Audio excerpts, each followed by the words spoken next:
Hey, Don, the Auction Professor here today. I haven't done a What Sold on eBay video in a while, and I've had a couple people ask, so I've got one here for you right now. We're going to cut right over to the screen, and we're going to show you some of what we sold. So here we are with the first item. I just picked some random items from the last few days just to give you an idea. This is two price guide catalogs, I guess you would say, vintage. Probably, I think this one says 61 of Winchester. This one's from 68. It's a lot of two. They sold for $17.50.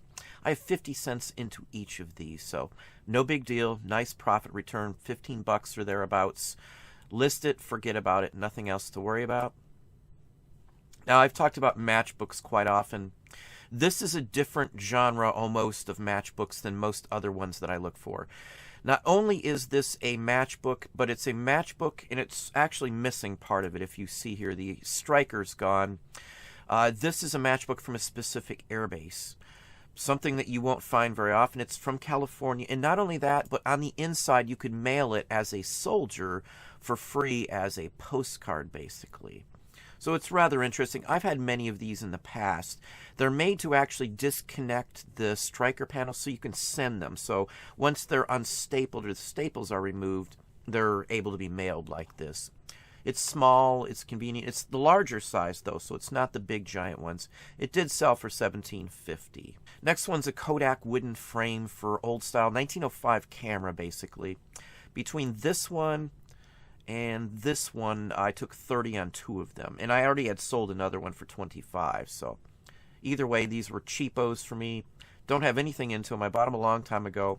And I sold a couple items out of that lot immediately. And this is what I had left over. So no big deal. You know, I maybe have $1.25 in the listing both of these. Somewhere in that range. It's not very much. With the Anchor store, you pay max 5 cents. And if it's in the first 10,000, you're only paying like 2 cents or so on it. Per month, that is. Those are monthly fees. Now here's a little tiny digest. It's about the size of a TV guide. This was up for maybe 7 days, I think. And it sold for actually $17.50 overnight. So very happy with it. Most of these I pay $1 or less. I don't remember if this was in a bulk lot or not. I purchased a bunch of TV digest, and there was some of these in there too. Again, they're the same size, so they're easily just jumbled in together. So either way, good purchase on this one. Now the next one is a Currier and Ives. And I've talked about Currier and Ives many times. You're going to see some prints of mine going up. Currier and Ives vintage original hand watercolored ones shortly. And I'm sure they're going to sell, so I'll probably throw those in another What Sold video in the near future. I've had a bunch of these sell. I think altogether I sold 7 different Currier and Ives. These are engraved. Some of them are hand watercolored cards, and I've got almost $1,000 out of those 7 right off the bat, and that's just in the last week or two.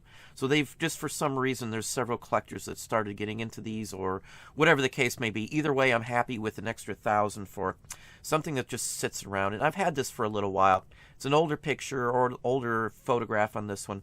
I scan cards now and have for like 8 months, so actually probably longer than that. So this has been up for at least a year.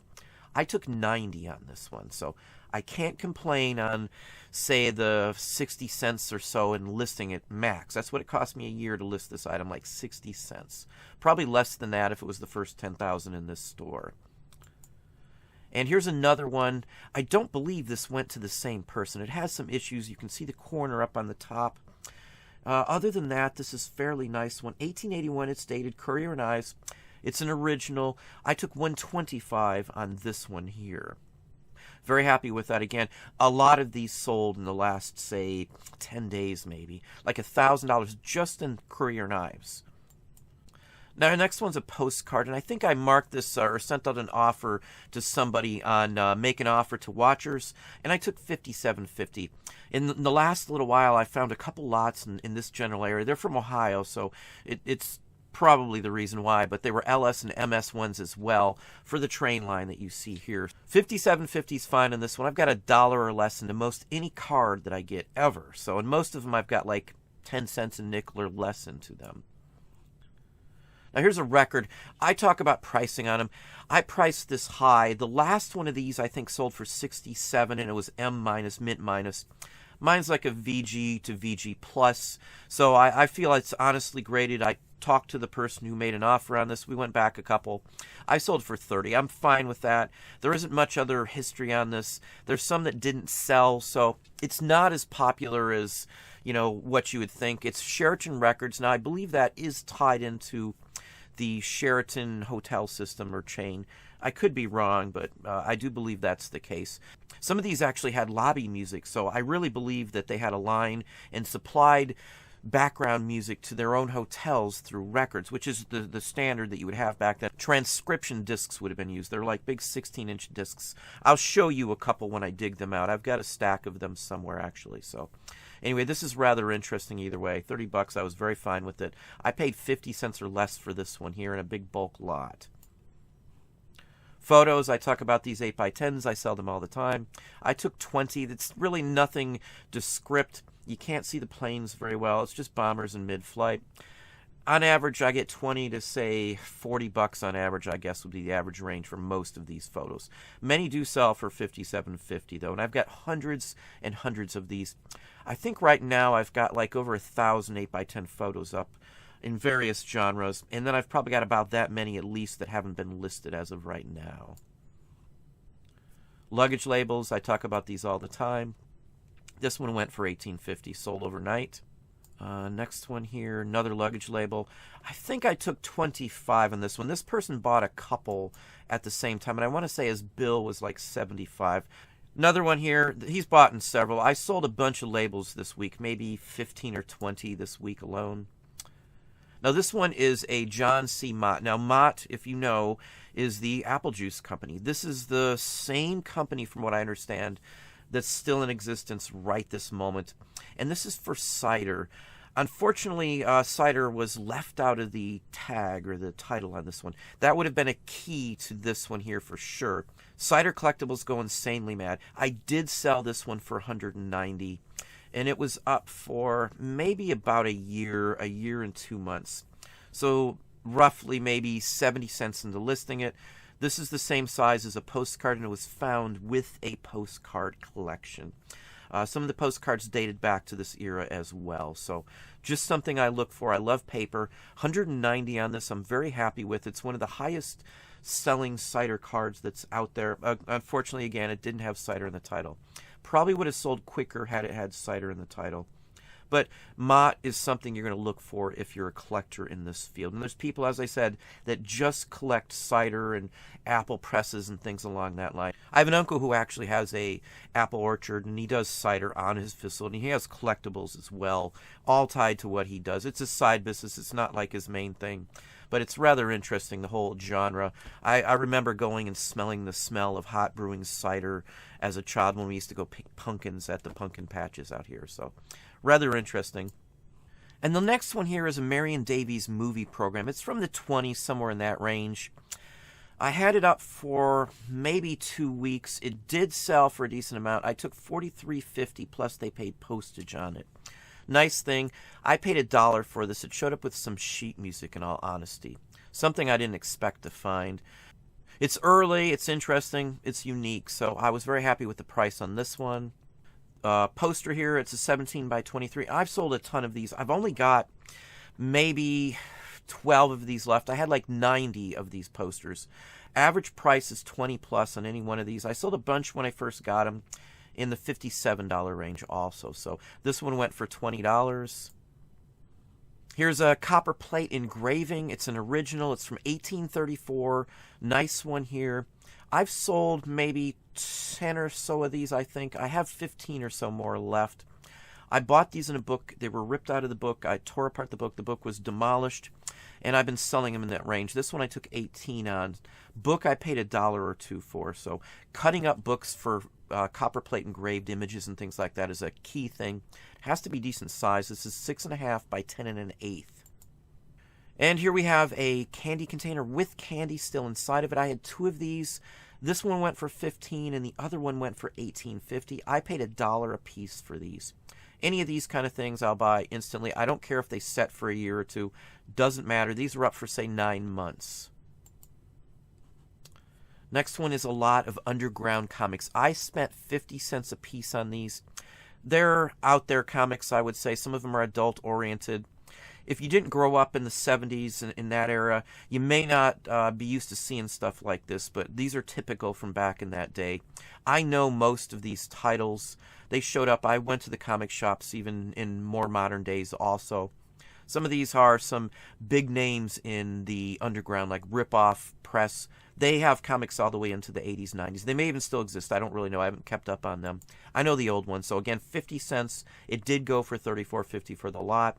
So, you know, I've got $3.50 into it, about $1 listing, so $4.50. I'm going to take home profit-wise around $25 plus. After labor, everything's into it. So good profit return on this one. Now here's a spoon, and I had a bunch of these. I sold 3. I've got 1 left in this lot.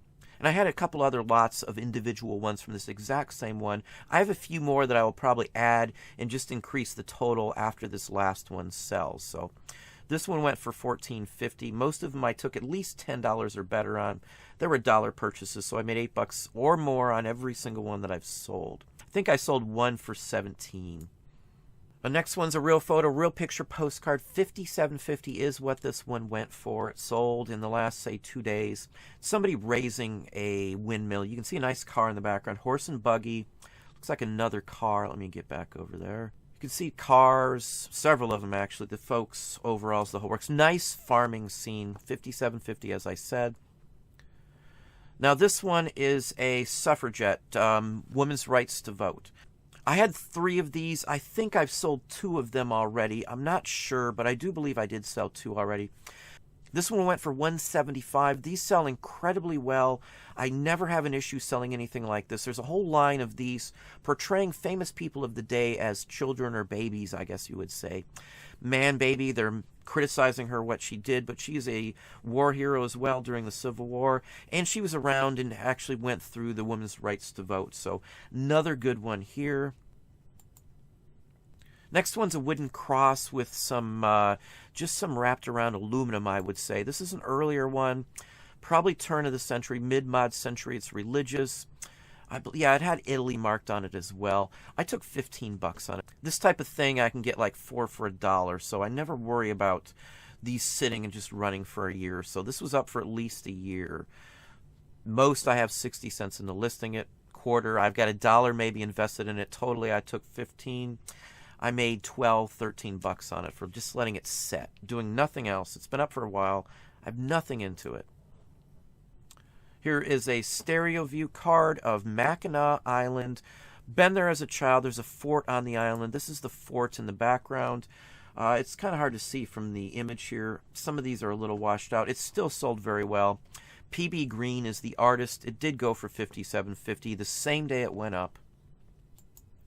And the last one is a roll of 8mm movie film. It's from 1969. It's marked. It's dateable. It did sell for $14.50. This was up for about a year as well, so I have about 60 cents into listing it. It was bought in a big bulk lot, so I have literally nothing invested into the item other than the listing fee of 60 cents. So I'm very happy with $14.50 on it. Again, just like all of my items, the person who purchased them is the one paying the shipping. I do not pay shipping on my items. Never had a problem with it. Don't get complaints. Collectibles, people expect to pay shipping. It's been this way since mail order was a thing back 50, 60 years ago. You always have paid for shipping if you're buying it from somewhere other than in a store itself. So anyway, that's what I have for you today. Well, there you are. Hopefully that gave you some ideas and some thoughts. If you enjoyed the video, please hit that like button down below. You can also hit the bell icon to be notified if I post new content or go live. Subscribe and tell a friend.